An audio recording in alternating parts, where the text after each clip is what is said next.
Esther had the most glorious experience last weekend at the fair with grandchildren who got off on different foots. Or is it feets? Kate got off on the life is good and treats me good foot, and Luke got off on the it's not fair and nothing goes well for me foot. And it was like watching that seed sprout into a full-blown plant all day long. Everything that Kate did, all the little joints where she was trying to win, most of them she won. Nothing would go well for Luke. It was such an interesting thing to watch. And Esther took more delight than maybe she should have in observing the way their days were unfolding. Of course, wanting both of them to live happily ever after, and realizing that they change roles quite often. And most of all, she recognized the Kate in herself and the Luke in herself. In other words, she recognized that some days she's in a point of attraction that's not going that well. And so she's been thinking a lot about planting the happy seed and what that will produce.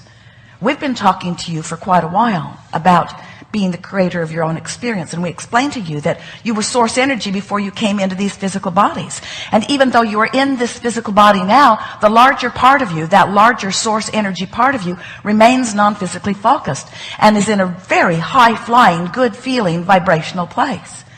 And you have a vibrational relationship with that very high-flying, good-feeling aspect of you. In fact, every emotion that you feel is your indicator of whether you're in sync with that flawless, meaning resistant-free aspect of yourself, or whether you've picked up enough along your physical trail, and this is the most important thing you will hear from us today, or maybe ever, and activated in this day and are using it as a point of resistance against who you really are.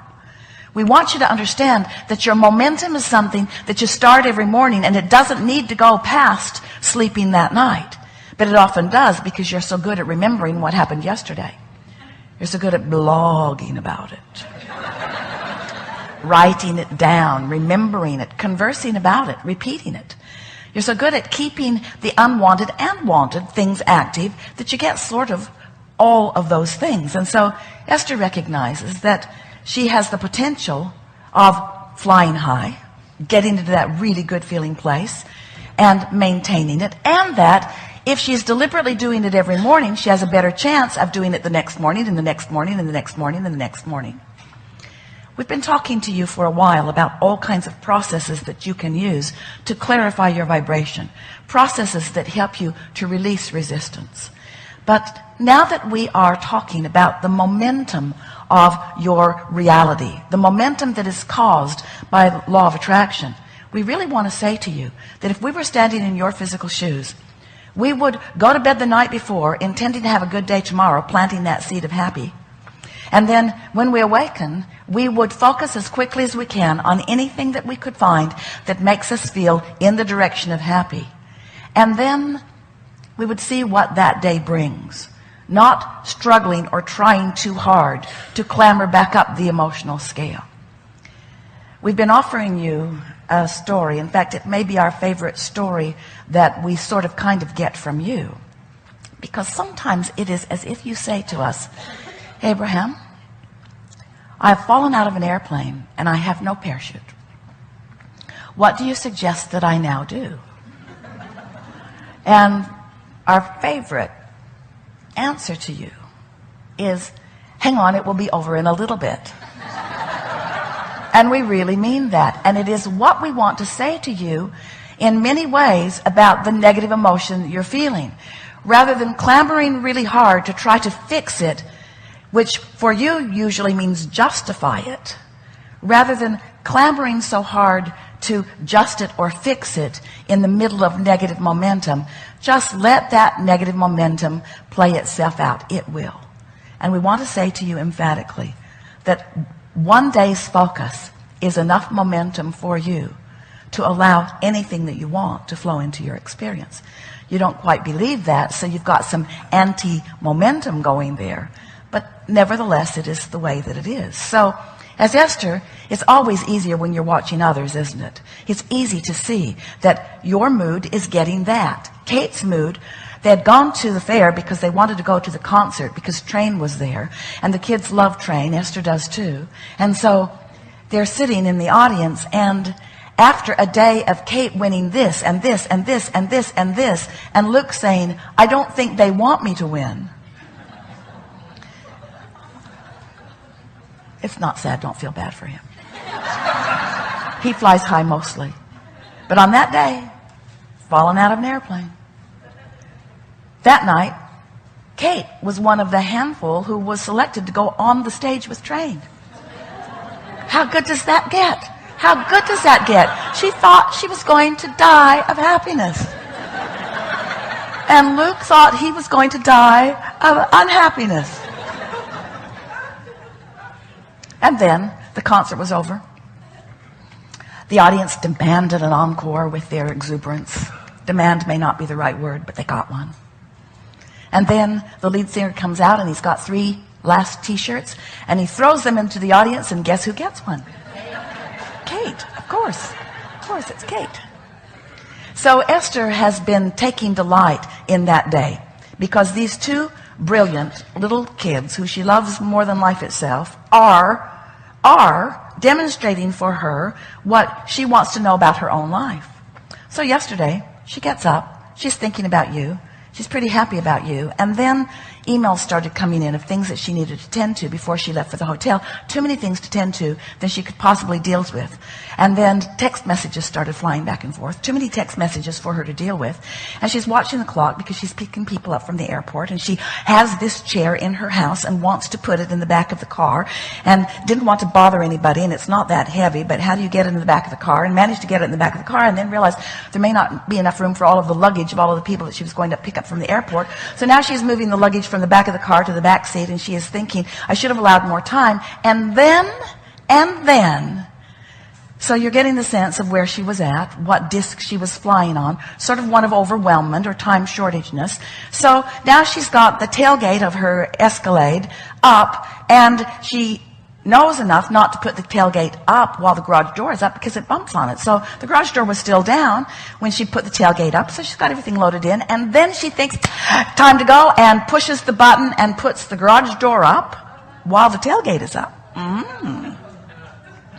Ripped the windshield wiper right off the back of the car. It's just sort of dangling there by its little water cord. And Esther began to laugh. She said, this is my version of Luke's day at the fair. It was a perfect vibrational match to what she was feeling. And she knows, because we've been talking for a while, that this emotional scale, you know, as you are sifting through the contrast of your life experience, you know what you don't want, you know what you do want, you know what you don't want, you know what you do want. So you're launching these rockets of desire, and they are causing momentum in what we are calling your vortex of creation. It's a vibrational version of momentum that will and is sweeping up all cooperative components in its path. The question is, are you a cooperative component? So when you are asking for all of these wonderful things that you want, but you are complaining, or you are in some sort of anger, or worse, despair, there are all kinds of emotions on this emotional scale, aren't they? All the way from ecstasy and love and feeling wonderful, right down to fear and despair and some of everything in between. So you've launched this vortex of creation, but the question is, where are you as you stand in your physical body, projecting your vibrational outputs? Where are you in relationship to what's in your vortex? And that really is what we want to talk about all day, every day, is what you are doing with your point of attraction. What's your point of attraction? What's your current output? Now, there are 2 ways to figure it out. One is by the way it feels, and the other is by the windshield wiper that's dangling on the back of the car. In other words, that said it all. Esther stood and looked at it and laughed and laughed and laughed. It could not have been a more perfect indicator of how she was feeling. She didn't know if she was coming or going, and neither did the garage door or the car door. In other words, it was a perfect vibrational match to what she was feeling.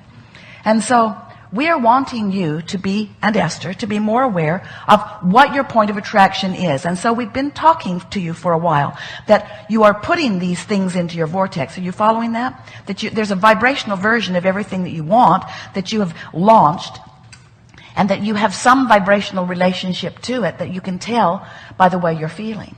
And so if you have asked for prosperity and physical well-being and love and appreciation, if you're asking for clarity, if you're asking for all of those things that you want, but you're standing in a vibrational frequency that doesn't match up, in the same way that you can't set your radio dial on 101 and hear what's being broadcast on 97, your frequencies have to match up.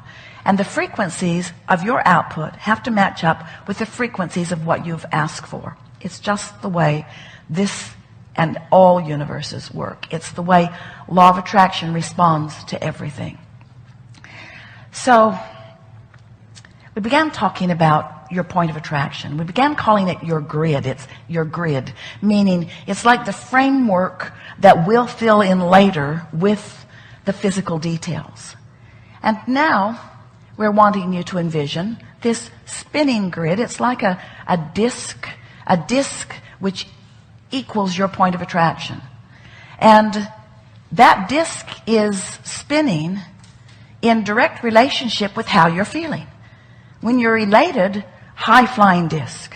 So under those conditions, those things in your vortex that you've been putting there over a long period of time, and even before you came into this physical body, can flow easily into your experience for your immediate realization and enjoyment.